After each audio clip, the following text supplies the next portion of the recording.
नमस्कार, the Bihari top देख रहे हैं। मैं हूं अखंड ज्योति। देखिए, लोकसभा चुनाव के दौरान से ऐसा माना जा रहा है कि पप्पू यादव को कांग्रेस पार्टी इनडायरेक्टली पीछे से बैक सपोर्ट कर रही है। हालांकि हाल के दिनों में जिस तरीके से कांग्रेस नेत्री रंजीत रंजन का बयान सामने आया है, उसके बाद से कई बड़े सवाल खड़े हुए हैं। क्योंकि जिस तरीके से बयान सामने आया उनका कि पप्पू यादव और मेरे राजनीतिक करियर बिल्कुल अलग अलग हैं और हमारे बीच मतभेद भी है।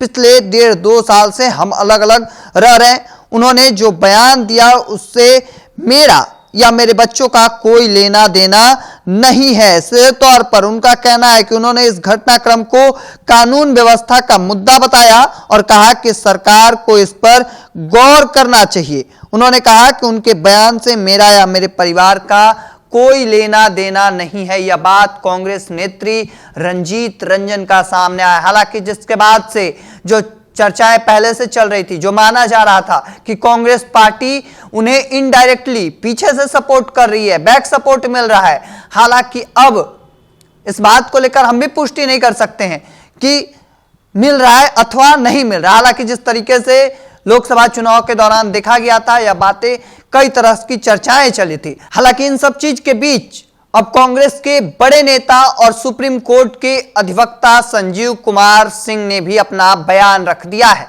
उन्होंने सीधे तौर पर कहा है कि जो बातें पूर्णिया के सांसद पप्पू यादव ने कही है, वह बातें कांग्रेस पार्टी स्वीकार नहीं करती है और इन चीजों को जिससे भी जोड़ा जा रहा है, उन्होंने सीधे तौर पर कहा चूंकि जिस तरीके से पप्पू यादव का बैकग्राउंड रहा है पूर्णिया के सांसद का, ऐसे में एक तौर पर वो बाहुबली छवि रखते हैं। और उन्होंने जिस तरीके से बयान दिया अपने एक सैंडल के माध्यम से, उन्होंने सीधे तौर पर कहा था कि कानून अगर अनुमति दे तो 2 टके के अपराधी के पूरे नेटवर्क को 24 घंटे के अंदर खत्म कर दूंगा। हालांकि अब इसके बाद से ऐसा माना जा रहा है कि कांग्रेस पार्टी भी उनका साथ छोड़ती नजर आ रही है। हालांकि इस बात को लेकर हम पुष्टि नहीं कर सकते कि कांग्रेस पार्टी उन्हें समर्थन कर रही है अथवा उनका बैक सपोर्ट नहीं कर रही है। तमाम बड़े सवाल इन पर भी खड़े होते हैं। हालांकि जिस तरीके से कांग्रेस नेत्री रंजीत रंजन का बयान सामने आया और उसके बाद कांग्रेस के बड़े नेता संजीव कुमार सिंह का एक तरीके से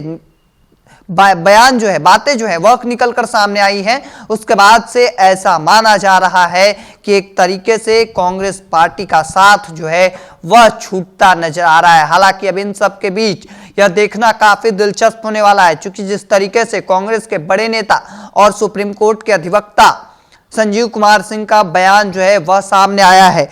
क्योंकि जिस तरीके से पप्पू यादव ने बड़ी बात कही थी और उसके बाद से तमाम तरह की चर्चाएं शुरू हो गई थी। चूंकि उन्होंने अपने एक सैंडल के पर कई बड़ी बातें कह दी थी। आपको बता दें, पिछले दिनों मुंबई में बाबा सिद्दीकी की हत्या के बाद पप्पू यादव लगातार चर्चे में बने हुए थे। हालांकि इन चर्चे के बीच हाल के दिनों में कांग्रेस के बड़ी नेत्री रंजीत रंजन का बयान जो आया है, उसके बाद हाल के दिनों में काफी चर्चा में बना हुआ है। हालांकि अब इसी बीच कांग्रेस पार्टी के लगातार कई बड़े नेताओं के बयान जो हैं वह सामने आने लगे हैं और इसके बाद अब आगे आगे देखते जाना होगा। चूंकि जिस तरीके से पप्पू यादव भी अपनी बात रख चुके हैं, अब आगे आगे देखते जाना होगा कि क्या कुछ निकलकर सामने आता है। चूंकि जिस तरीके से कांग्रेस नेत्री रंजीत रंजन का बयान सामने आया, उसके बाद संजीव कुमार सिंह का बयान आया है। अब ऐसे में आगे आगे देखते जाना होगा कि क्या कुछ निकलकर सामने आता है। क्योंकि जिस तरीके से बयान है सबके आ रहे हैं और ऐसा माना जा रहा है कि क्या कांग्रेस पार्टी